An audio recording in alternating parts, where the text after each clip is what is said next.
कि हम सैनिक हैं, हम देश के प्रति हमारी जवाबदेही है, हम ईमानदारी से काम करते, देश हमारे लिए सर्वप्रथम है। हमारी मांगें संवैधानिक तरफ से और अच्छी तरह से रखी जा रही हैं और ये मांगें कोई रातों रात सोल्व नहीं होती। मैं आपको अब भी कह रहा हूँ कि इसमें बहुत सी चैनल्स काम करते हैं, बहुत स्टडी करती हैं और आप जानो न मानो सरकार के अंदर भी इस पर काम चल रहा है। जैसे मैं एडवोकेट अशोक यादव अखिल भारतीय पूर्व सैनिक विकास परिषद का राष्ट्रीय अध्यक्ष हूँ और जैसा कि आप बता रहे 104 दिन हो गए धरने का। और संख्या की बात है कि आपने पहले भी आपको बार बार बताया कि सांकेतिक धरना है, हमने ना कोई आह्वान किया है ना भीड़ का मतलब बुलाने का वो किया है, ये सांकेतिक धरना है। कुछ प्रशासन को भी सहयोग कर रहे हैं, प्रशासन का भी हमारे कोई कोऑपरेशन है कि उनसे भी एक ही आप अपना कीजिए, लेकिन ज़्यादा भीड़ जैसा मेंटेन रखें। हमारा काम है गांव-गांव तक शहर तक बढ़ रहे हैं, हमारी टीमें काम कर रही हैं और हम संगठित हो रहे हैं। यहाँ हमारा ज़्यादा संख्या पर दिखाने का ज़्यादा वो नहीं है, हमारी जरूरत पड़ेगी तो हम पहले भी दिखाया है और आने वाले समय भी हमारा संख्या बल यहाँ होगा। वकील साहब 27 तारीख को जो हुआ इस तरह उसमें लीगली तौर पर क्या कार्रवाई होनी चाहिए, वो किस हिसाब से सही था गलत था? देखो लीगली की बात क्या है, वो भी घुमा फिरा के एक सर्विसमैन है। आप भी जानते हो कोई आंदोलन होता है सब तरह के उसमें कुछ विचारधाराएँ होती हैं, कुछ अपना दिखाना चाहता है। तो कुछ लोग हमारे भाई थे कैसे कह सकते हैं, उनका मतभेद था। पहले आपने देखा हुआ कि उससे एक अलग धरना भी शुरू हुआ था, उनमें से ही कुछ लोगों का हमने बहिष्कार किया, उनको दूर किया था कि आपकी कुछ राजनीतिक महत्वाकांक्षाएं हैं और इस कारण उनको अलग किया था।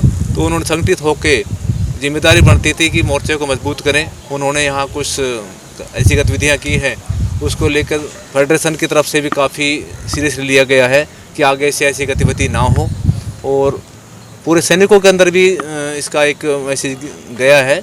तो उन्होंने भी इसका विरोध किया है और जो जिन लोगों ने किया था उनको हमने पहचान किया है, हम जानते भी हैं और आगे से हमारी कोशिश रहेगी उनको धरने के दूर रखा जाए और प्रशासन से भी हमको अनुरोध करेंगे कि हमसे दूर रखा जाए। अभी सर क्या लग रहा है कितना समय और चलेगा ये आंदोलन? कुछ देखो आप हमारे साथ बराबर से जुड़े हुए हो, हम भी आपसे हमारे साथ जैसे हम भी आ रहे हैं, आप भी हमारे साथ बराबर हो। ये आंदोलन है बहुत ही अनुशासित तरीके से चल रहा है और ये आंदोलन बहुत ही कहते हैं ज़मीनी स्तर तक बढ़ जाया है। आपने 3 अप्रैल देखा, सांसदों इसके उपायुक्त के माध्यम से पूरे देश में ज्ञापन सौंपे गए। 30 अप्रैल को देश के पूरे सांसदों के माध्यम से हमारे ज्ञापन गए, मंत्रियों के माध्यम से आपने देखा खूब अच्छी तरह से लोगों ने घर से बाहर निकले, गांव-गांव शहर से इकट्ठे हुए। और अभी आपने फिलहाल देखा 30 मई में प्रोग्राम करने का हमारा कुछ मैसेज आ रहा था। जो आप 27 को कह रहे हैं उनकी भावना ये थी कि हम 30 मई को तहसीलदार को क्यों दें। तो उनको समझाया गया कि ये तहसीलदार का मतलब नहीं है, कोई भी आंदोलन होता है पहले ऊपर लेवल पे आता है फिर उसको बढ़ाया जाता है।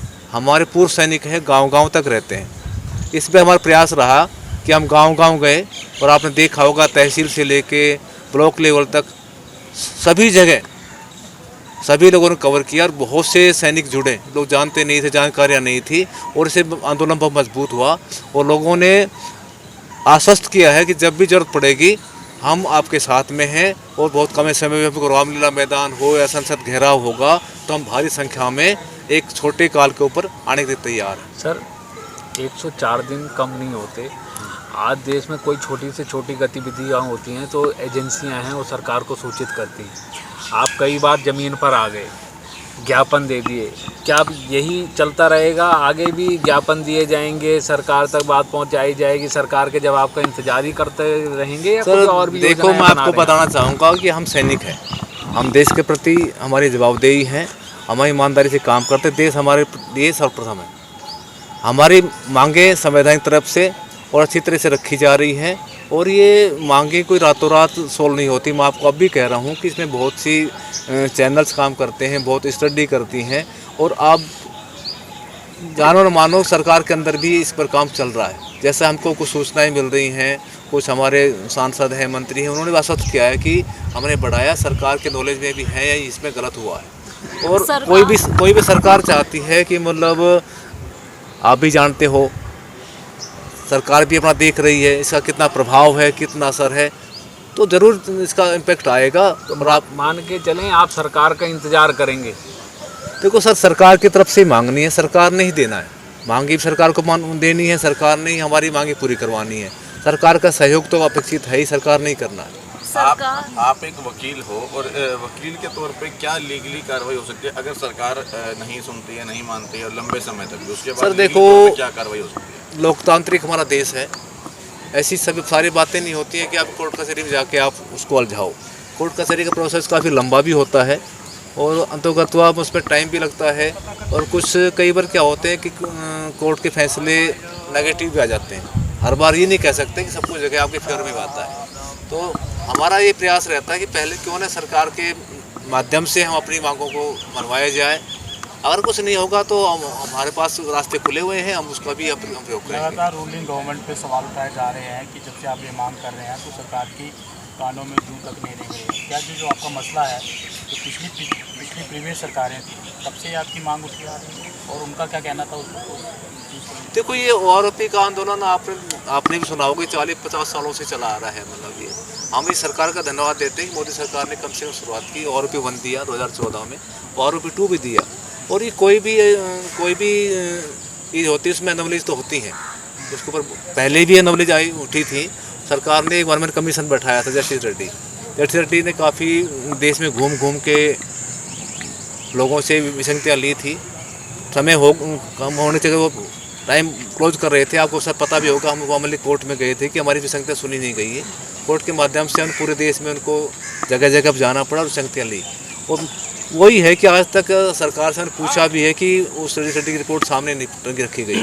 पहले कहा था कमेटी स्टडी कर रही है, लेकिन आज तक उसका रिपोर्ट भी सरकार ने रखी नहीं है। जिस तरह मेरे साथी पत्रकार ने आपसे सवाल करा कि जो पिछले दिनों 27 तारीख को यहाँ पर जो घटना हुई, अगर आने वाले दिनों में भी कुछ ऐसा प्रयास किया जाता है कि फौजियों का धरना चल रहा है तो लोगों में बांटने की अगर प्रयास किया जाता है, जहाँ फिर ऐसा कुछ होता है किसी के द्वारा करने की कोशिश की जाती है, तो उसके लिए क्या एग्जीक्यूशन प्लान है आपको? नहीं, बिल्कुल आप सही कह रहे हैं। देखो, मैं आपसे पहले भी कहा कि कोई आंदोलन होता है तो सभी तरह के लोग होते हैं।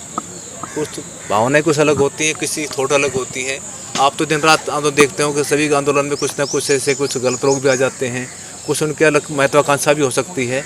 आपने कहा कि इस पर आगे ना हो, डेफिनेटली हम इस पर काम किए हैं, पूरा मंथन हुआ है, हमारी फेडरेशन की मीटिंग भी हुई है और आज भी हमारी फेडरेशन की इस बारे में चर्चा होगी। ऐसा प्रवृत्ति ना हो, इस पर हम काम करेंगे और आगे हम कोशिश रहेगी ऐसे लोगों को चिन्हित करेंगे। क्या तो उनको समझाया जाएगा कि किसी जानने पर नहीं मानते हैं तो हमारा प्रशासनिक तौर पर भी उनका हम सावधानी बरतेंगे। नहीं, अब सरकार से हमारा मैसेज यही है कि हम सैनिक हैं, देश की रक्षा की है, देश के प्रति हमारी जवाबदेही है, हमारी भी अनदेखी ना की जाए, हमारी मांगों को ध्यान दिया जाए और हमारी उचित मांगों पे कम से कम बैठ के आमने सामने बताया जाएगा। क्या अगर मान लो नहीं, अगर इतनी मांगे हो सकता है कुछ सरकार करने में समर्थ हो, कुछ कह उसका कुछ और रास्ता निकाले, तो कम से आमने सामने बैठ के बातें रखी जाएगी, तभी कुछ सोल्यूशन निकलेगा।